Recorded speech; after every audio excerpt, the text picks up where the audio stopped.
ক্ষমতায় যায় না, সে 150 জন লোক মেরা ফেলছে।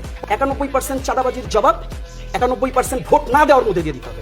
যারা 91% ভায়োলেন্স করে, 91% মব করে, যারা 91% প্রতিষ্ঠান দখল করে, যারা 91% খুন করে, তারা এটাকে অ্যাডমিট করে কিনা, this is the big question.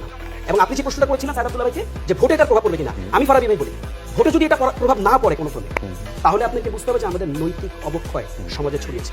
ভোটে এটার প্রভাব পড়তে হবে। আমি অনিয়ারে থেকে আমি জনগণকে এই অনুরোধ জানাতে চাই যে আপনারা এই 91% যারা ভায়োলেন্স করতে পারে, আপনারা তাদেরকে ভোটের মাঠে গিয়ে আপনারা তাদেরকে এই 91% ভায়োলেন্সের এগেইনস্টে 91% হার তাদেরকে আপনারা উপহার দেন।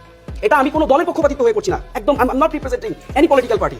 আমি যদি খুব জেনেরিক একটা অবস্থান থেকে আমি বলি, 91% চাঁদাবাজির জবাব 91% ভোট না দেওয়ার মধ্যে দিয়ে দিতে হবে। 91% চাঁদাবাজির জবাব, এই যে 85 কিলিং, আমি যদি এটাকে ধরে নিই বিভিন্নভাবে তথ্য উপাত্ত, it's 150, it's more than 150। Can you imagine that? আপনি একটা দল যেটা ক্ষমতায় যায় না এখন, দে আর নট আপহোল্ডিং পাওয়ার্স, ক্ষমতায় যায় না, সে 150 জন লোক মেরা ফেলছে, তোমারও বলতেছে 85 লোক মারা। এখনো তো তার যে ক্ষমতার যে ভাগ বাটোরা, সাইদ আব্দুল্লাহ এটাকে অ্যাডমিট করছে।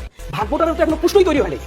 প্রশ্ন যখন তৈরি হয়ে যাবে ভাগ বাটোরা, আপনি দেখেছেন না কিভাবে মিডিয়া দখল হয়েছে, আপনি দেখেন না কিভাবে রোড ঘাট মাঠ বাজার হাট থেকে শুরু করে চাঁদাবাজি।